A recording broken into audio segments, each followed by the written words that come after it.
Alors bonjour, ici Jean Sinotte du studio Photomode à Québec. Bien enfin, aujourd'hui, je vous présente la 4e vidéo d'une série de 6 sur un studio à la maison, comment se constitue un petit studio. Et cette 4e partie-ci, bien, on va venir traiter des différents modeleurs qu'on retrouve. Donc vraiment, je vais faire un survol de tous les types de modeleurs, les caractéristiques, également comment on peut les appliquer en studio. Et également, j'ai fait une série de tests photos avec Sandra.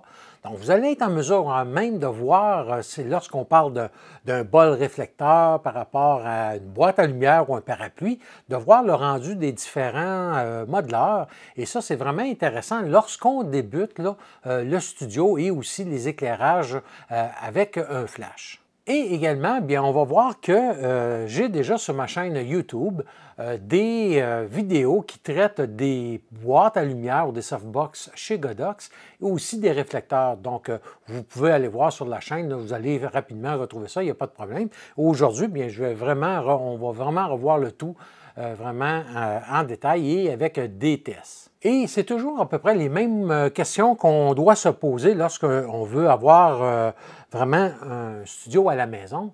Bien, tout d'abord, comme première question, c'est à quel espace, quelle grandeur que je vais avoir. Donc, par exemple, comme vous voyez ici, moi en arrière, j'ai quand même un espace qui est raisonnable, ce n'est pas tellement grand, mais raisonnable, et qui me permet de laisser monter en tout temps mes boîtes à lumière, mes softbox, sans devoir les ranger à chaque fois. Donc ça, c'est un truc qu'il faut savoir si j'ai un espace permanent où je peux laisser des trucs monter ou si je dois démonter à la fin de ma session de photo.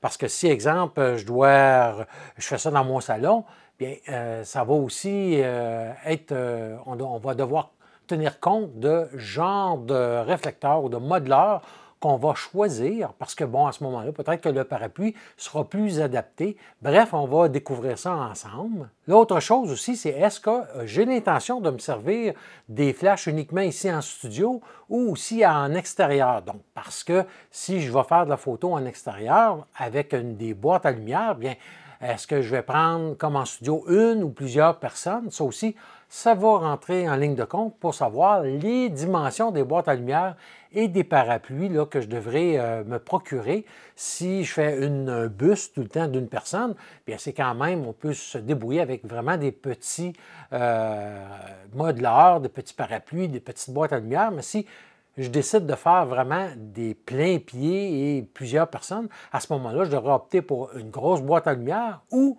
plusieurs parapluies. Souvent, comme moi, si je fais des groupes d'une vingtaine de personnes ou un club de soccer, de hockey, bien à ce moment-là, je vais opter pour 2 bons parapluies avec 2 flashs et ça va faire le travail. Et finalement, bien entendu, le respect de notre budget. Donc, il ne faut pas s'ambitionner non plus. Et comme je dis souvent, le plus simple est souvent le plus efficace. Donc, on va le voir ensemble un peu plus loin que c'est vraiment le cas dans bien des types d'utilisation qu'on va en faire. Maintenant, concernant les modeleurs, bien, le premier modeleur que je vais vous parler, c'est le parapluie. Pourquoi le parapluie?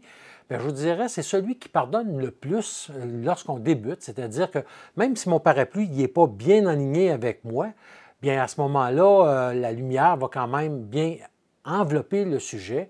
Il est petit, il est compact, il se place vraiment dans un petit, dépendamment des grandeurs, donc ça s'apporte facilement. Lorsque je défais mon studio, je peux mettre ça dans le fond d'un placard, tout se range merveilleusement bien.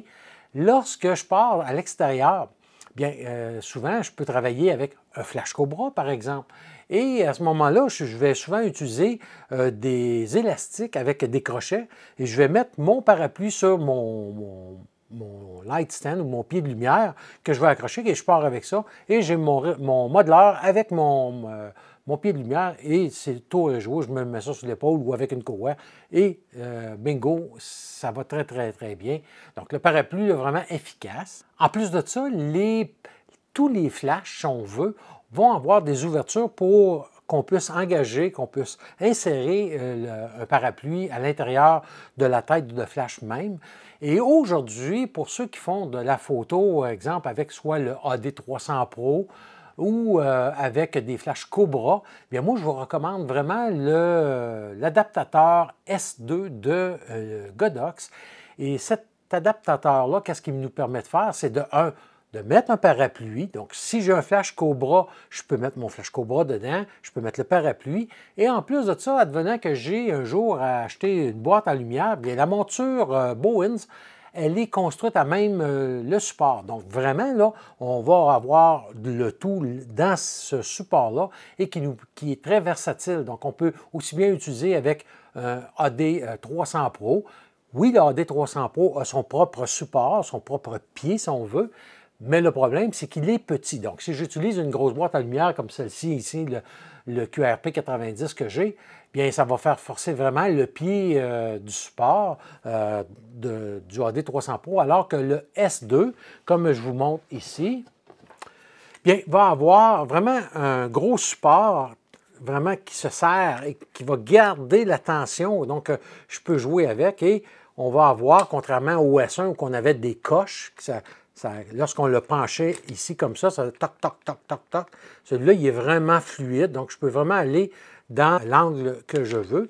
Et ici, comme vous voyez ici en arrière, en avant, ici, c'est l'endroit qu'on va insérer le parapluie. Donc vraiment, là, très, très simple. Ça ne prend pas de place, comme vous voyez là, quand que je le serre. Et je peux utiliser des flashs Cobra avec ça. Donc, vraiment, là, ça vaut environ 35 $. Donc, vraiment un truc à avoir toujours dans le fond de son sac. Moi, en tout cas, je l'utilise et on va voir plus loin en plus de ça que lorsque on utilise des bols réflecteurs, bien, c'est encore là l'article à avoir lorsqu'on n'a pas un flash qui est équipé de la monture Bowens. Maintenant, concernant les parapluies, bien, on va avoir des parapluies avec différentes finitions. On va avoir en un, comme on voit sur la photo, le parapluie translucide.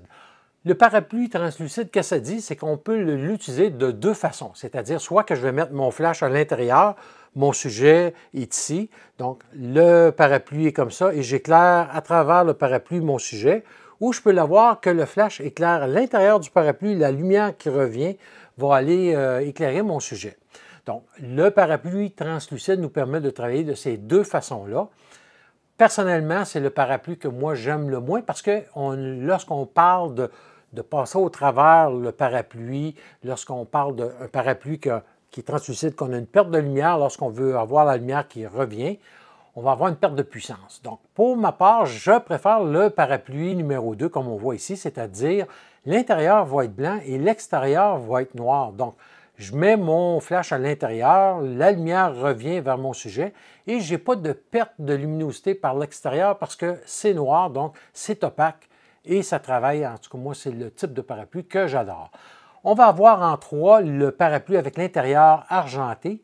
Lui, qu'est-ce qu'il va nous donner? Ça va être une lumière plus contrastée, donc moins flatteur pour une dame lorsqu'on parle de faire une photo quand même de glamour ou un beau portrait, ça va accentuer les traits. Donc, l'intérieur argenté, un endroit où ça peut être agréable à utiliser, c'est lorsqu'on est à l'extérieur. Puisqu'il est argenté, donc il va refléter plus de lumière, on va avoir moins de perte de lumière. Donc, c'est un autre truc des fois qu'on va avoir. Moi, j'ai un argenté et un blanc dans les mêmes dimensions, justement au cas où que je travaille à l'extérieur ou en intérieur. En 4, on va avoir l'intérieur or. On voit de moins en moins ce parapluie-là, mais qu'est-ce qu'il veut? C'est de venir réchauffer les teintes à cause de la finition dorée. Et à ce moment-là, bien sûr, on a des gens qui sont à peau claire ou on photographie en plein midi. Bien, à ce moment-là, on peut utiliser ce genre de réflecteur-là et venir réchauffer la peau de nos sujets. Personnellement, je vais travailler avec les Kelvin sur mon appareil photo. Donc, soit, normalement, je vais mettre, et ça, je vous dis ça, un petit truc en passant, lorsque je suis en studio ou en extérieur, si j'ai à photographier, par exemple, une dame rousse à peau claire, bien, je vais me mettre très, très proche du 6000 Kelvin. Pourquoi? Parce que je vais réchauffer la peau. Alors que si j'ai une personne qui a la peau très, très bronzée, qui arrive là, de vacances et qui est très bronzée, bien à ce moment-là, je vais aller plus proche des 5200 Kelvin, alors qu'en moyenne, en studio, pour une personne normale, je vais me tenir à 5700 Kelvin. Donc, c'est des fois des petits trucs que je vous donne là, au point de vue de comment on peut se partir pour notre balance des blancs. Donc, c'est le petit truc que moi j'ai développé avec les années. Et finalement, le cinquième, on va avoir le parapluie escamotable. Ça veut dire que la couche noire qu'on va avoir, bien, peut être enlevée, est escamotable, on peut l'enlever. Donc, qu'est-ce que ça nous permet de faire? C'est en mettant la couche qui est translucide, quand on enlève le noir, bien, à ce moment-là, on va avoir le parapluie blanc qui est translucide. Le désavantage de ce genre de parapluie-là, c'est que la couche extérieure est rentrée au bout des tiges du parapluie et lorsque on le déplie puis on le replie, souvent ça débarque et on est souvent en train de remettre ça lorsqu'on le monte. Donc, c'est peut-être le petit désavantage. Moi, personnellement, j'ai un parapluie blanc et un argent, là, selon les situations. Maintenant, une fois qu'on a vu les types de parapluies, on va voir qu'il y a différents modèles de parapluies. On va avoir le parapluie conventionnel, comme on a vu, mais de plus en plus maintenant, comme moi, mes parapluies sont de forme parabolique. Donc, ces parapluies-là sont vraiment très polyvalents puis très portables. On peut jouer avec de l'angle du parapluie et on va avoir une lumière qui va être beaucoup plus concentrée, qui va moins baver ou qui va avoir moins de débordement. Donc, le parapluie parabolique, je vous dirais de plus en plus, c'est le parapluie qu'on retrouve de nos jours. Également, on peut avoir des diffuseurs qui vont s'accrocher après l'avant du parapluie. Et qu'est-ce que ça permet de faire? Ça permet de créer un peu comme un softbox, c'est-à-dire qu'on va avoir une couche diffuseur, comme vous voyez sur la photo, et à ce moment-là, ça va encore diffuser la lumière qui va sortir du parapluie. Et souvent, on va avoir ces diffuseurs-là qui sont fournis lorsqu'on achète les parapluies. Et par la suite, moi, la façon que je vous conseille lorsqu'on débute de comment insérer notre flash, bien, comme vous voyez ici, ça c'est avec un AD300 Pro, bien, je vais m'assurer lorsque je regarde de côté le parapluie que je ne vois pas mon tube flash ou le tube éclair de côté. Donc, il est caché par le parapluie et ça, je suis assuré à ce moment-là que la couverture de la lumière qui est émise par le tube flash va vraiment couvrir l'intérieur du parapluie et je vais avoir le maximum d'effet. Maintenant, il est possible de rentrer plus profondément ou de sortir aussi le flash et ça va encore là nous donner d'autres résultats de luminosité. Maintenant, on va passer aux boîtes à lumière. Les fameuses boîtes à lumière, bien écoutez, ça se fait de formes, de dimensions différentes, de squelettes différents. Et c'est ça qu'on va voir ensemble. Tout d'abord, la boîte à lumière maintenant sont de plus en plus utilisées dans les studios. Les gens adorent travailler avec une boîte à lumière. Et il y a un truc, un secret avec une boîte à lumière. Et je vous le dis, c'est la meilleure chose à connaître. Et si vous le faites, ce genre de truc-là, vous allez l'explorer, vous allez voir les différences. Plus que la boîte à lumière est proche du sujet, plus sera diffuse la lumière et plus douce qu'elle sera. Et plus que je l'éloigne de mon sujet, bien à ce moment-là, je vais avoir un résultat qui va se rapprocher beaucoup plus d'un parapluie que d'une boîte à lumière. Donc, le but, autrement dit, si je fais un portrait bus, comme ça ici, bien, c'est de mettre mon flash tellement près qu'il est à peine sorti du cadrage lorsque je fais la photo. Donc, c'est vraiment là, limite collé, là, à peine que ça rentre dans le cadrage. Et parfois, lorsque vous parcourez le web, qu'on voit des gens qui font de la photo extérieure, puis souvent, ils vont utiliser un assistant avec un flash ou même le flash seul sur un pied, et moi-même, je le fais. Qu'est-ce qu'on va faire souvent? Parce que si je mets ma lumière en dehors du champ de vision de la caméra, bien, ma lumière vient éclairer tout ma scène et va éclairer mon sujet de façon uniforme, donc qui ressemble plus à un parapluie. Mais si je veux garder l'effet vraiment plus doux et plus diffus, proche de la personne, bien à ce moment-là, qu'est-ce que je fais? Les photographes vont prendre deux photos. Une photo sans le flash dans la photo et une seconde photo avec la personne qui tient le flash.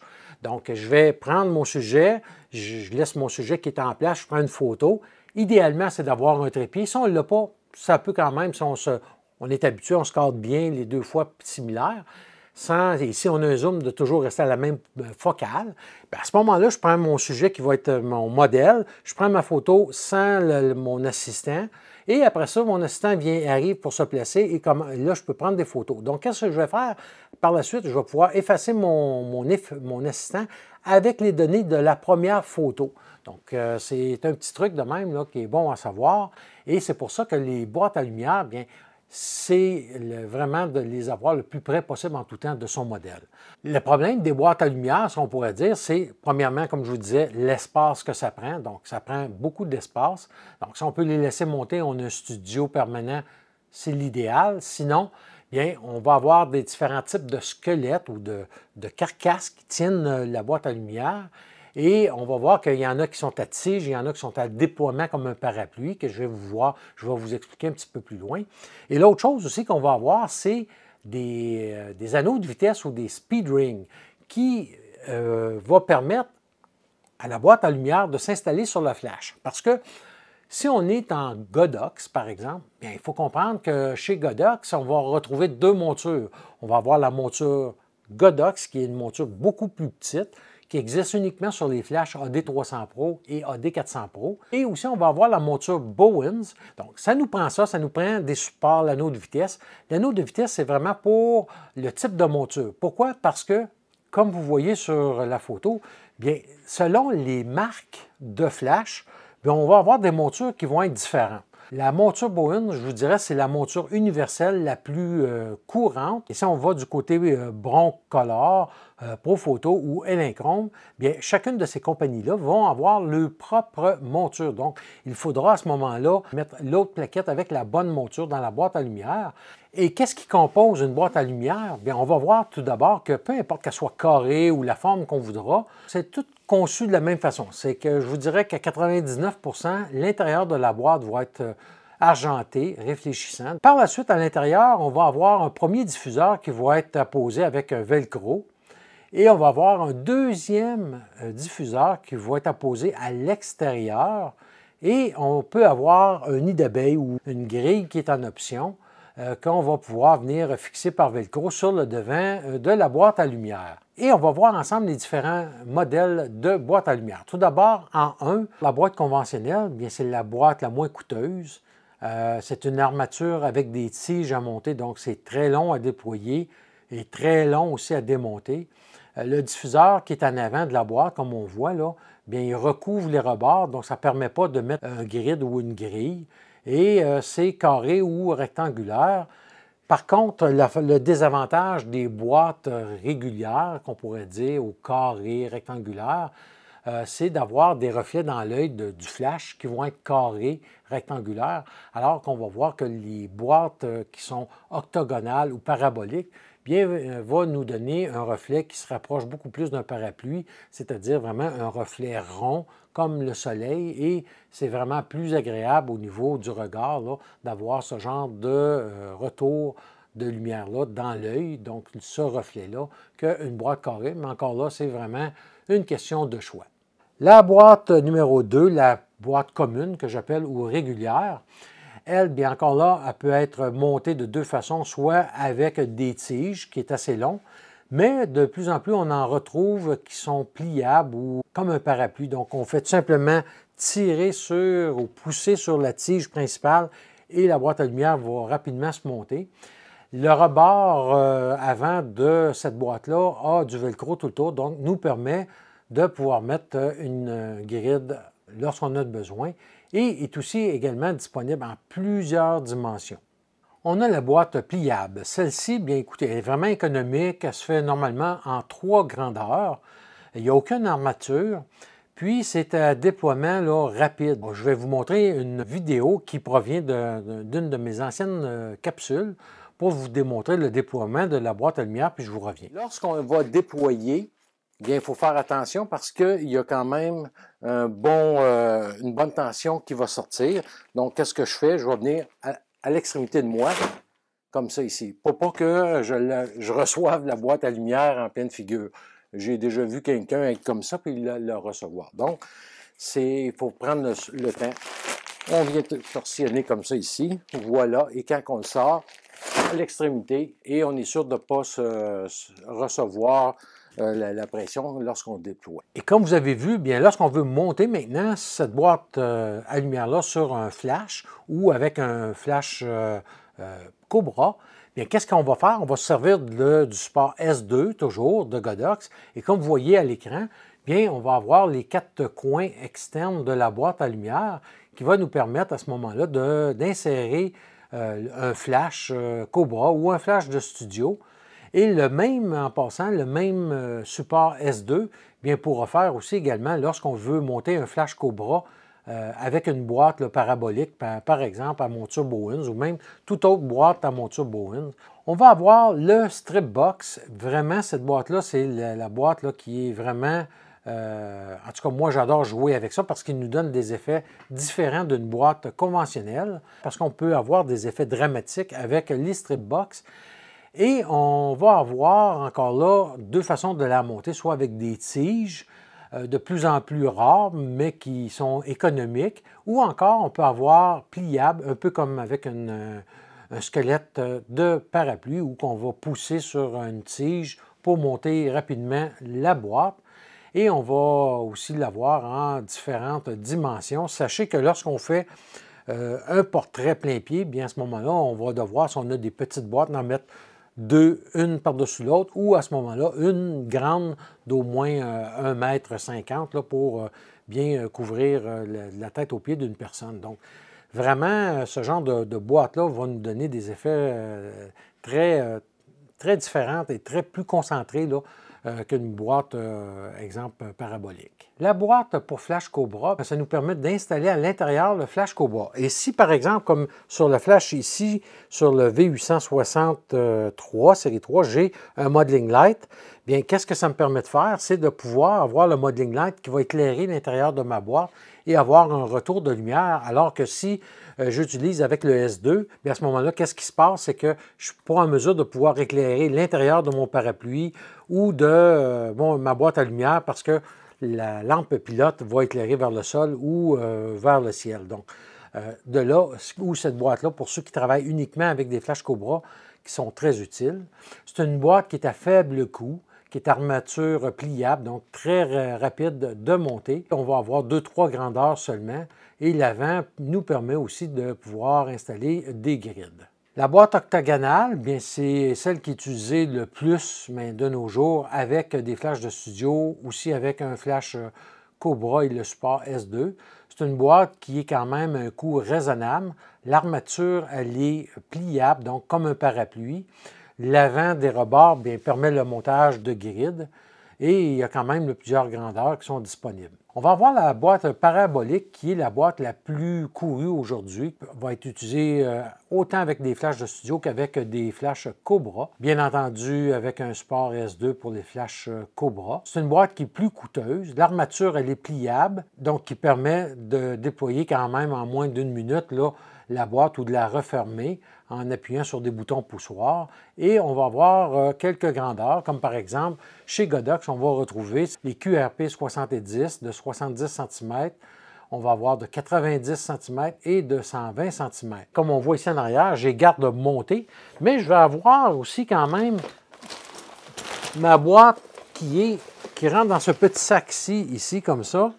Et qu'est-ce qui est l'avantage? C'est que ma boîte va quand même se monter rapidement et je peux laisser, parce que moi, vu que je l'utilise souvent à l'extérieur, au coucher du soleil, bien, je vais avoir, comme on voit là ici, le diffuseur interne qui est déjà apposé. Donc, j'ai simplement à déployer. Et comme vous voyez ici, la seule chose que j'ai à faire, c'est de tirer sur les tiges. Donc, je prends les tiges qui sont opposées et je tire.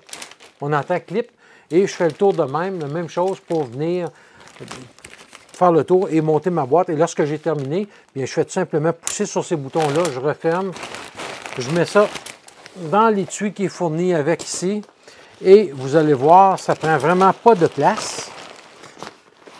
Donc voilà, ma boîte, elle est là-dedans ici. Puis je vais même avoir dans un sac Ziploc le diffuseur externe ainsi que le grid. Donc, vraiment, là, c'est très rapide de nos jours, c'est ce type de boîte-là. Donc, Godox font d'excellentes boîtes paraboliques et moi, ce sont mes préférées.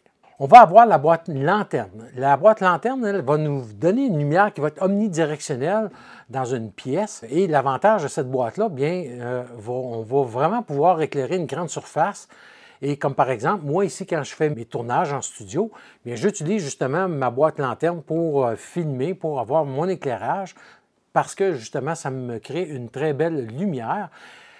Et en studio, bien, qu'est-ce qui va arriver? C'est qu'on va avoir, on peut s'en servir de deux façons. Si j'ai avec un fond blanc, bien, comme on voit sur la photo, je peux quasiment faire du high-key ou de la haute luminosité avec seulement une boîte, sans autre flash, pour pouvoir bien éclairer le sujet et le fond en même temps.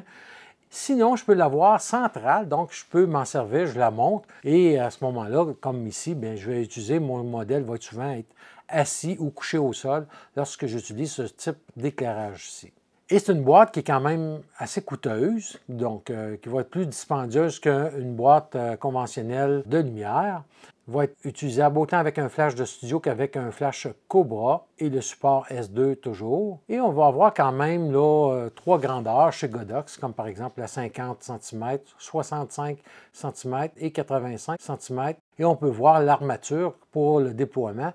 Bien, tout simplement, on appuie sur l'anneau de vitesse et on a un crochet qu'on vient accrocher au bout et ça fait le squelette. Donc, quand même très rapide là, pour à déployer.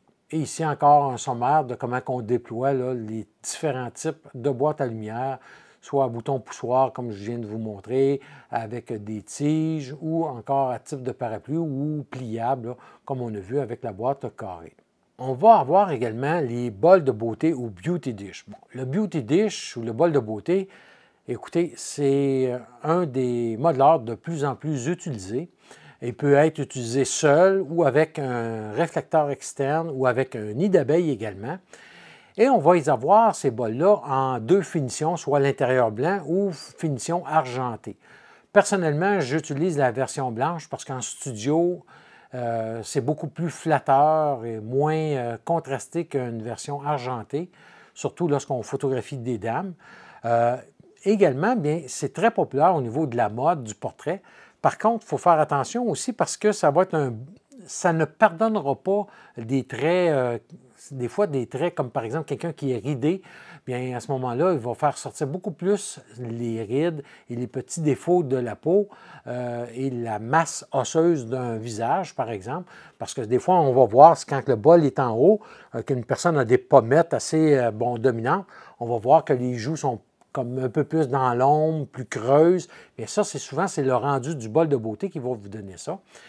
Et moi, j'adore travailler avec le bol de beauté de différentes façons, comme par exemple, je peux travailler seul, directement avec le bol de beauté. Et n'ayez pas peur de oser parfois. Je vous le dis, là, il y a des trucs qu'on peut faire là, qui sont vraiment géniaux.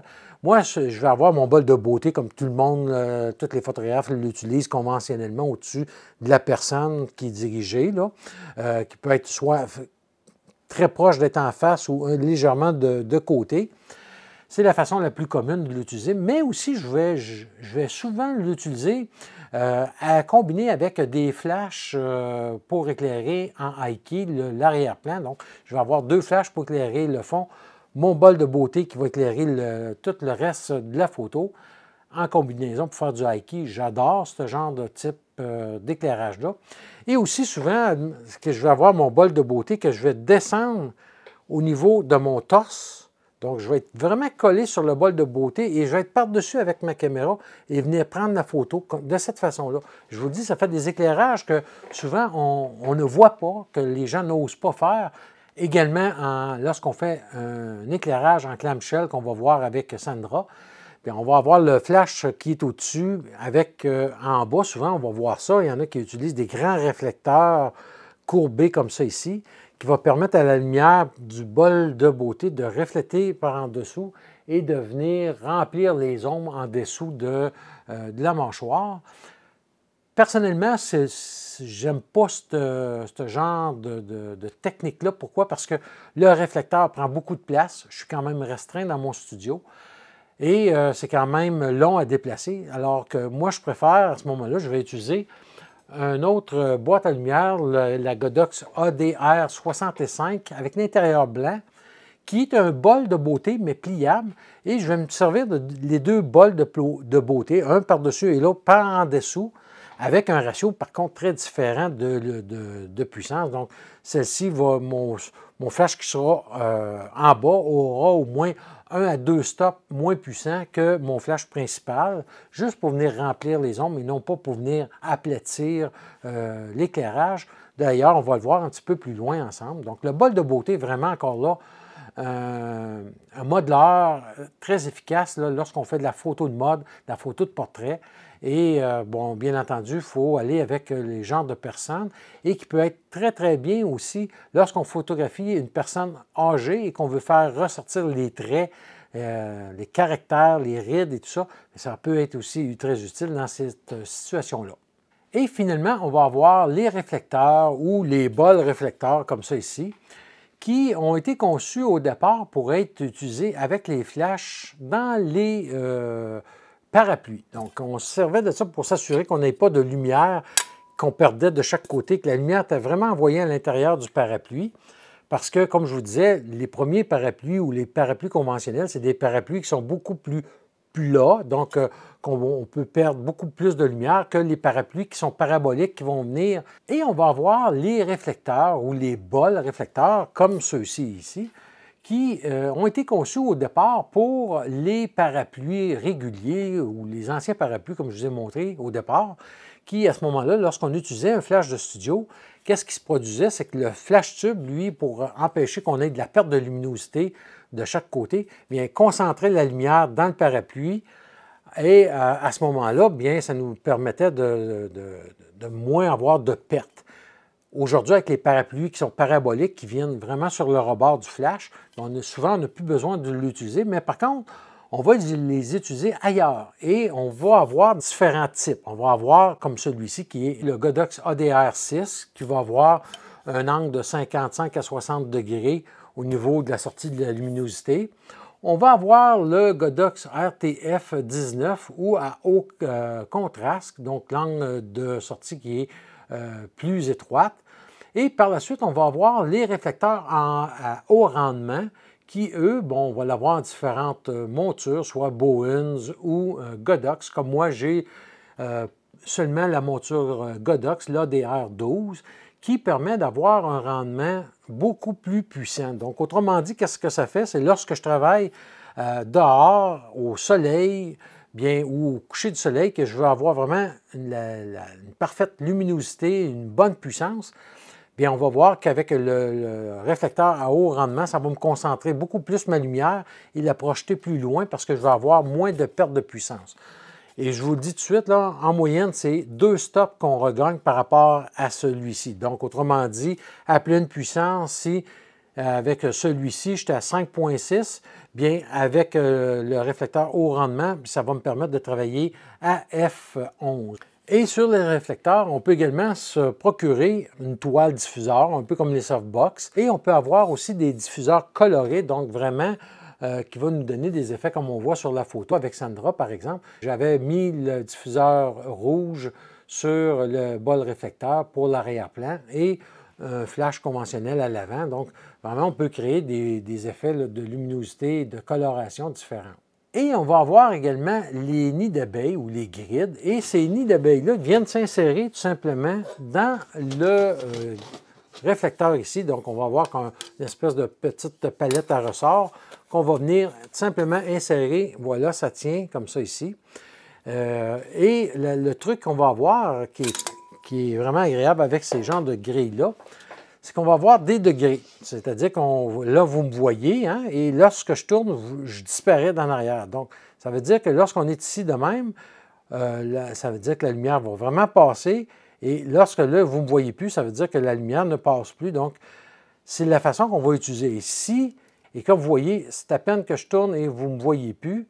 Alors que celui-ci, on voit beaucoup plus là, au travers. Donc, ça va concentrer beaucoup plus la luminosité dépendamment d'un modèle à l'autre. Et comme on voit sur la photo, bien, ça nous permet vraiment de venir concentrer notre lumière dans une petite circonférence. Comme autre accessoire, on va avoir ce qu'on appelle le snoot. Le snoot, c'est une forme conique qu'on va venir encore là concentrer notre lumière. Souvent, je vais utiliser ça, exemple, pour éclairer un sujet qui a les cheveux foncés sur un fond foncé. Donc, si je ne veux pas que mon sujet paraisse chauve, bien à ce moment-là, je vais venir donner du relief aux cheveux avec le snoot. Et le snoot, lui, me permet de concentrer vraiment la lumière à cet endroit-là et sans avoir de débordement sur les épaules ou ailleurs sur la personne. Donc, vraiment pour venir créer du relief. Et on va voir les barn doors ou les portes de grange qui permettent de concentrer là, vraiment la luminosité là, dans les petites sections, de pouvoir venir localiser encore là une lumière, ce qui va être différent du grid. On peut l'employer aussi avec le grid combiné et aussi avec des gels de couleur dont Godox ont un kit là, de porte de grange qui est fourni avec un grid et des gels de couleur métalliques retenus par aimant. Donc vraiment un très bon kit qui est le BD10, je crois. De toute façon, je vais vous le mettre ici à l'écran. Et vraiment, c'est un prix là, très abordable. Je vous le dis, là, c'est vraiment génial là, comme accessoire à avoir lorsqu'on veut faire des éclairages artistiques. Et finalement, les trois accessoires que souvent on voit en studio, on va avoir tout d'abord les V-Flat. Les V-Flat, ce sont des grands panneaux qui peuvent et ça le dit, en forme de V, qu'on peut déployer comme ça ici. Il va y avoir un côté qui va être noir, l'autre côté va être blanc. Et qu'est-ce que ça sert? C'est soit de couper la lumière. Si, exemple, je fais du high key, comme ici en arrière, bien, je ne veux pas que mon flash revienne vers moi, que je vois l'éclair, bien, je vais mettre mon V-Flat pour cacher le flash. Donc, vraiment, va éclairer uniquement l'arrière. Je n'aurai pas de débordement vers le photographe. Aussi, il peut absorber la luminosité, c'est-à-dire d'empêcher d'avoir un reflet vers le sujet lorsque je l'utilise du côté noir. Ce sont un accessoire qui sont grandement utilisés dans les grands studios. Ça prend encore là beaucoup de place. Moi, à la place, je vais vous donner une autre solution plus économique qui fait très bien le travail. Et ce sont des multi-clips de ProMaster qu'on peut retrouver pour environ 20 $ pour une paire.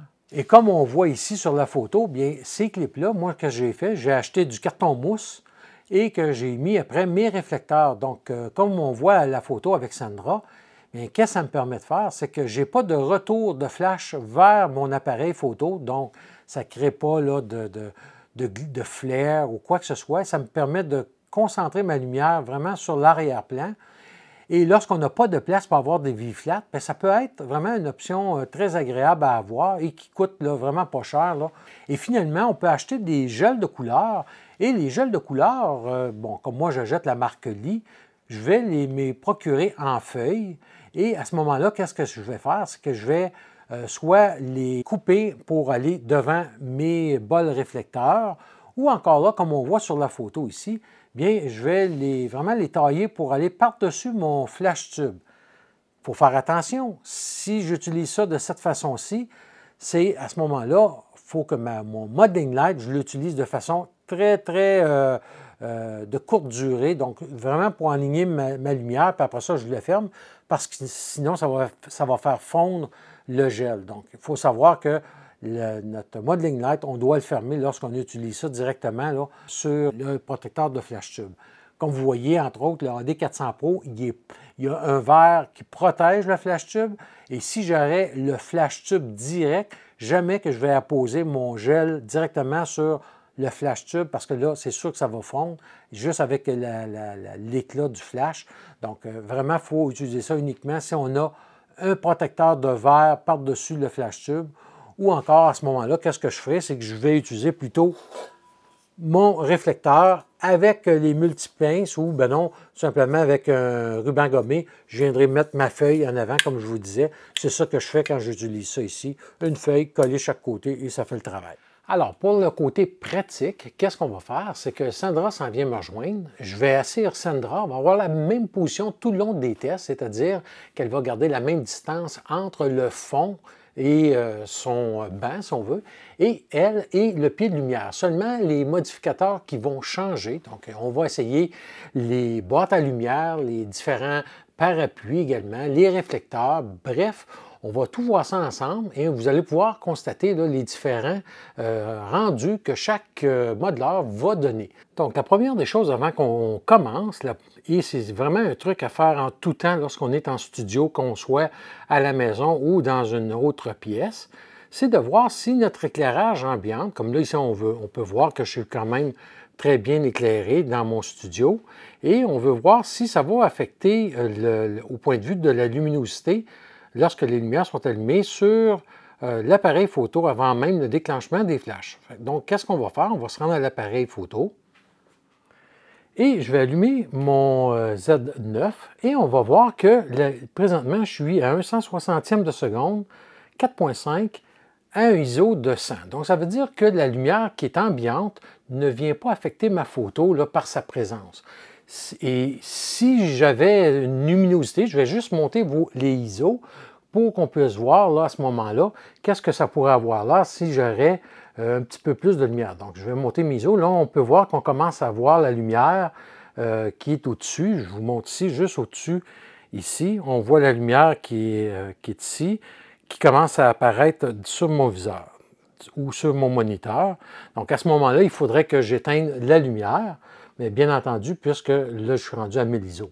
Donc, qu'est-ce que je vais faire? C'est que je vais revenir à mes ISO de départ, soit à 100 ISO ou à 64, dépendamment comment on va travailler. Donc, un bon truc à connaître et à savoir et à faire avant même de commencer un shooting en studio. À noter, pour ceux qui utilisent des déclencheurs Godox, comme ici j'ai le X-Pro 2, bien, aussitôt que j'allume le X-Pro 2, bien, qu'est-ce qui se passe? C'est qu'à ce moment-là, les réglages au moniteur ou au viseur sont désenclenchés et à ce moment-là, je vais avoir la pleine luminosité en tout temps. Donc, même si je me retrouve dans un environnement très sombre, donc comme par exemple ici, je vais vous fermer toutes les lumières du studio. Bon, la caméra nous compense beaucoup pour la luminosité, mais c'est très, très noir. Et comme vous allez voir, bien, je vois très bien au point de vue du Z9, là, le sujet qui va se trouver encadré. Donc, on commence avec le réflecteur standard, donc absolument rien d'autre, seulement dirigé vers Sandra. Et on va voir qu'on a ce qu'on appelle des zones chaudes, c'est-à-dire des zones où ça éclaire beaucoup plus. Donc, sur les joues et le haut d'un sourcil, on voit là, que c'est beaucoup plus éclairé. Donc, c'est la lumière dure qui va causer ça. Par la suite, la photo suivante, c'est avec le petit diffuseur apposé devant le réflecteur. Donc, on voit là, que c'est comparativement avec la photo d'avant, le fond est un petit peu plus foncé, mais Sandra demeure quand même bien éclairé avec à peu près le même genre de rendu. Maintenant, j'ai rajouté le grid de 30 degrés, donc le nid d'abeille standard. Et on peut voir encore là que ça va nous donner une lumière qui va être plus concentrée sur Sandra et on voit l'arrière-plan qui vraiment s'assombrit. Ici, on va avoir le réflecteur à haut contraste. Donc, on voit qu'on a des hotspots ou des zones un peu plus éclairées qu'avec le réflecteur régulier. On a plus de zones. Et on voit également là, que c'est un peu plus contrasté. Finalement, le réflecteur de haute intensité ou de haute efficacité, qu'on pourrait dire. Là, ici, on voit qu'on va avoir vraiment une lumière qui est encore très dure. On le voit par les ombres aussi en dessous du menton, que c'est quand même bien découpé, bien défini au niveau de l'ombre. Et il est à noter que pour la même distance, j'avais 2 stops plus puissants qu'avec le ADR6, là, comme je vous ai expliqué là, dans la partie théorique. Maintenant, on va passer au parapluie. Donc, le parapluie standard pour moi de 105 cm avec l'intérieur blanc et l'extérieur noir. Donc, on voit là qu'on a vraiment une très belle lumière qui est enveloppante. Hein? On voit là, les ombres en dessous du cou qui sont quand même bien diffusées. Bon, et qu'on voit que la lumière revient du côté gauche de Sandra, à droite sur la photo, quand même avec un beau débordement qui enveloppe très bien. Et ici, le parapluie argenté C'est moins évident un peu à voir, là, mais l'ombre est un peu plus définie en dessous du menton. Et également, l'arrière-plan, on voit que c'est moins enveloppant qu'avec le parapluie qui était complètement blanc. Et là, je viens d'installer le dernier parapluie, le plus grand. Normalement, je vais utiliser ça surtout avec des groupes ou encore si je veux faire un effet là, vraiment très éclairé. Et on voit là, que là, tout est bien éclairé, donc, et vraiment, ça donne un très bel éclairage. On peut voir que dans les yeux, bien, on a toujours notre rendu en rond et non pas en carré, comme on retrouverait avec une boîte à lumière standard. Maintenant, avec la boîte QRP 90, donc on voit encore ici que notre lumière là, est beaucoup plus diffuse qu'avec le parapluie, plus concentrée, donc va moins déborder. On voit que les ombres sont plus définies également, donc plus noires si on veut, et quand même avec un beau passage des zones éclairées aux zones sombres. Donc vraiment, la boîte à lumière ici fait son travail, donne vraiment un bon rendu. Et la photo suivante, j'ai rajouté le grid. Qu'est-ce qu'il nous permet de faire? C'est de vraiment concentrer encore plus la lumière sur Sandra, moins de débordements, de retour, de bavure que j'appelle. Et le fond, par le fait même, bien, va s'assombrir également. Ensuite, ici, on va voir le strip box qui est vraiment une boîte qui va être très directionnelle. Donc, vraiment, encore là, se rapproche de la boîte conventionnelle, sauf que va moins avoir de débordement de chaque côté. Et si j'ajoute le grid, bien, on voit encore là qu'on revient à peu près le même effet que la boîte parabolique qu'on a vue avant, mais va avoir un effet qui va être vraiment très concentré. Donc, il ne faut pas que notre modèle bouge beaucoup, sinon on sort rapidement du faisceau de luminosité là, de cette boîte-là. La boîte l'antenne, donc on voit ici encore là que c'est un peu comme un parapluie, donc il va venir englober, il va avoir un débordement qui revient de tous les côtés. Je l'ai placé au même endroit que le parapluie et tout ça, mais normalement, j'aurais placé ma boîte à lumière plus au-dessus de moi, donc pour vraiment donner un éclairage flat, ou plat si on veut, avec un rendu de l'arrière-plan. Et si mon sujet est proche du fond, si c'est un fond blanc, bien à ce moment-là, je vais être en mesure d'avoir du high key. Maintenant, avec mon bol de beauté de couleur blanc, donc la première photo, c'est vraiment le bol seul, toujours avec le même angle que j'ai pris avec les autres modeleurs. Et on peut voir là qu'est-ce que ça donne, surtout au point de vue, comme je vous disais, au niveau de la mâchoire. Donc on voit que c'est un peu moins éclairé, donc ça va définir beaucoup plus les traits du visage.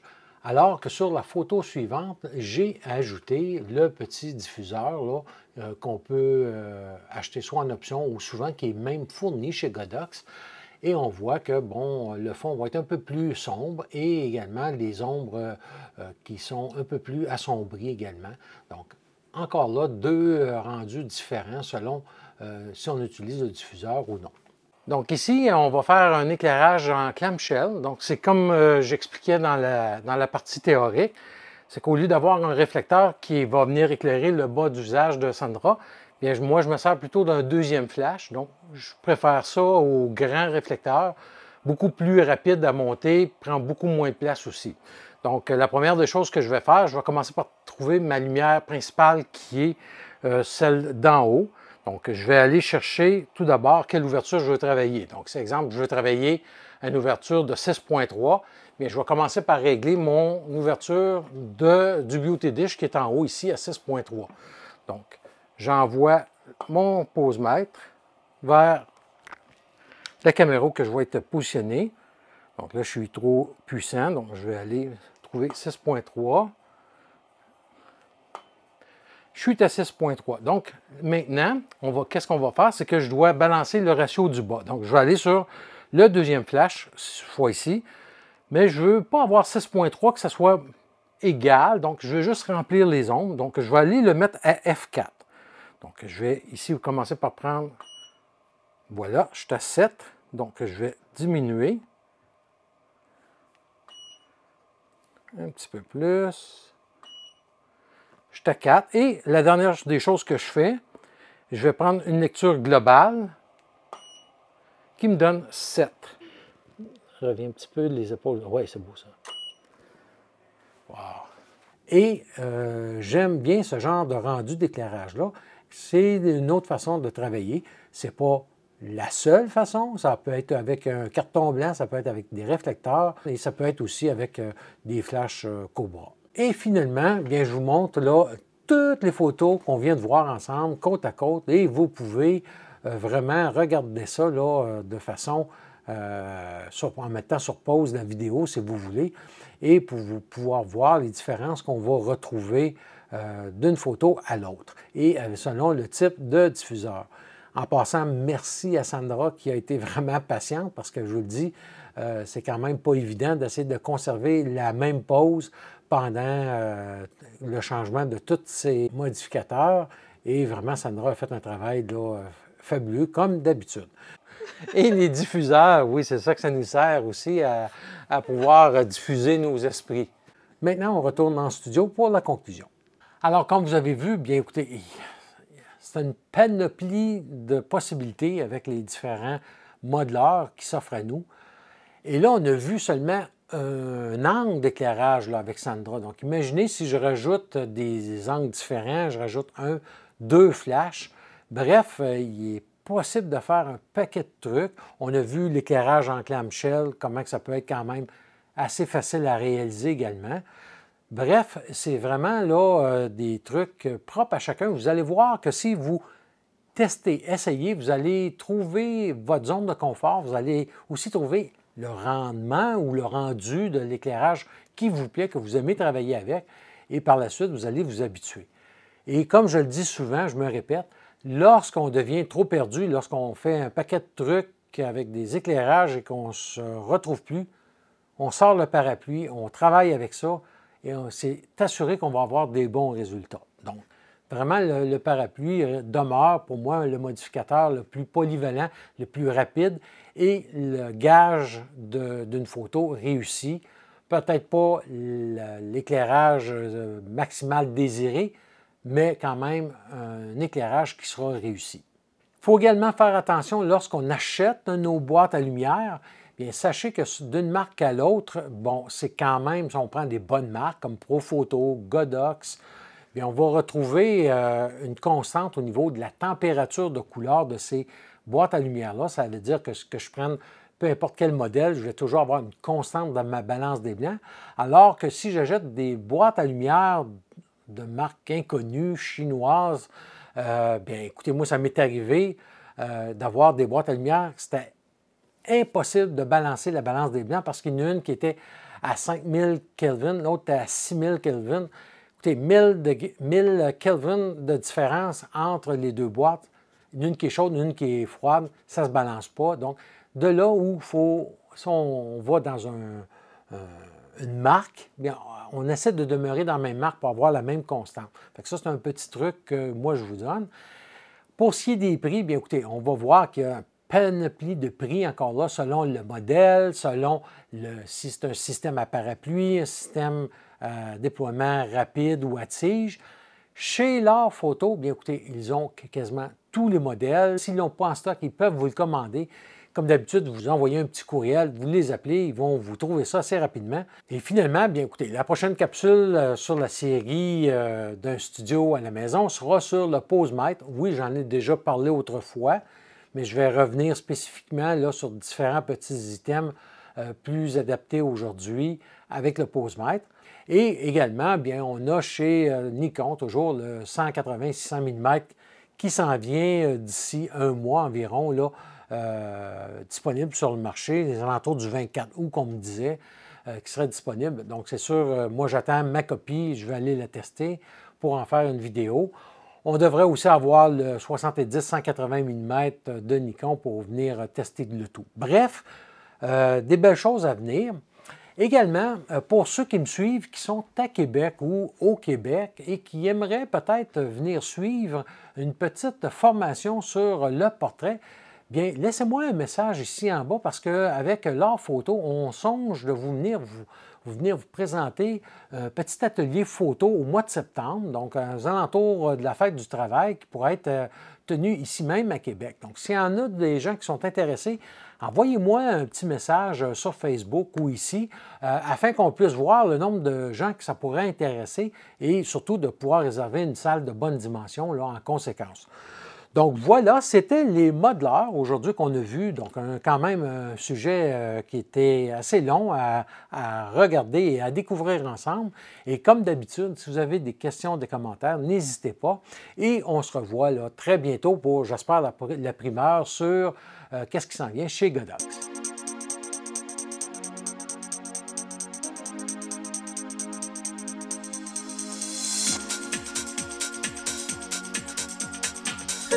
Ooh.